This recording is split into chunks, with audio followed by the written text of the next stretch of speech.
Oh my god, this game. What an exercise in frustration and patience testing. Yet it's strangely rewarding when it all goes to plan. Switch and Shoot is a retro-inspired shoot-'em-up that I picked up on the PlayStation sales in the end of April, start of May, for about £2.20.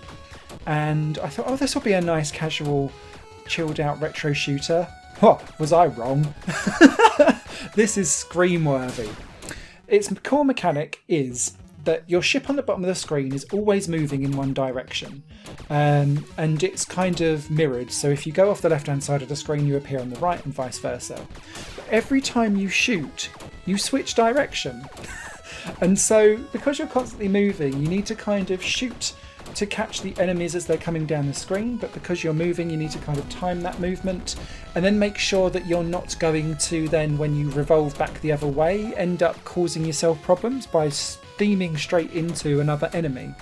Because as the enemies come down the screen they then start to like congregate at the bottom of it and you're like, no, get out of my way, because then that means that if you're going to smash into them then that's game over.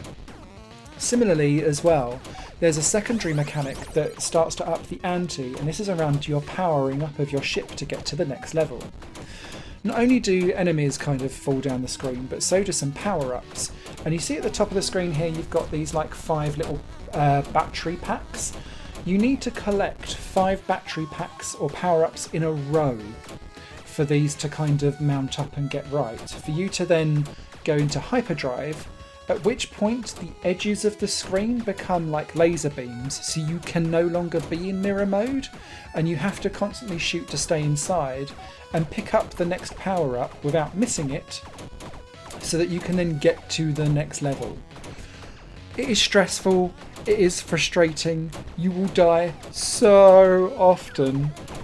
And I'd say probably the first 20 minutes of this was me dying within like 60 seconds every single time. Probably beyond 20 minutes if I'm being perfectly honest.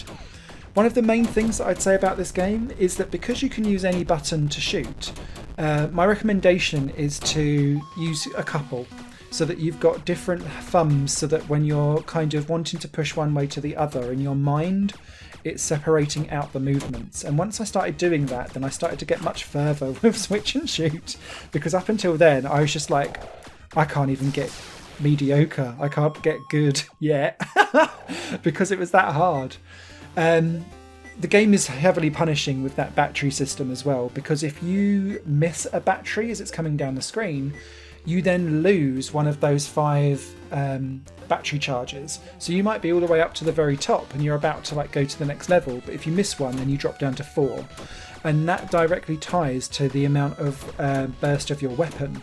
So then that means that you've got less weapon charge to deal with, and it's like a cumulative effect. Similarly, when enemies get to the bottom of the screen, because they congregate there, if you start to think, oh god, now I can't move anywhere, and then that gets you stuck to only being able to use a part of the screen, and then if the battery comes down on the other side, which invariably it always will, you're then stuck. It is a proper brain-melting frustration fest, but when it works and you get a good run going, it's really rewarding. But those moments are so fleeting. So fleeting, at least for me anyway.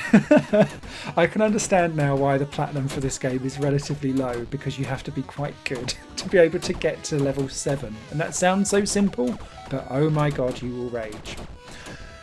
Outside of that, the only other thing that you've really got, apart from tape mode, which is always great to have in these games, you've got the ability to unlock different colour palettes, and you can create your own actually as well as you go along.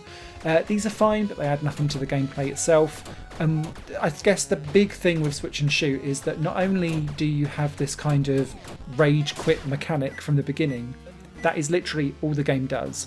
And it's being able to chain that and do that completely with just more enemies coming down quicker each level. A bit like Tetris in a way. You need to be able to keep up with that pace to be able to kind of keep going. And so once you've played one level, you literally have played them all, but it's in that high score chase challenge that the game really lives and dies. If that interests you, it's out now for PC. This is the PS4 version you're watching, and I'm sure it's available on other consoles as well. but just this one comes with an extreme rage warning because I effed and blind for quite a while. A written review will be over on higherplanegames.com. Until next time, you guys take care, and make sure you take a chill pill after this one. Bye. Higher Plane Games is part of the Higher Plane Network, a completely independent media outlet supported by people like you. The goal is to create the best possible content that cultivates a richer indie scene for games as well as music and entertainment. To find out more and to get involved, visit patreon.com/higherplane-network. Your support makes all the difference, and in return you'll gain access to bonus content and downloads. Thank you for watching.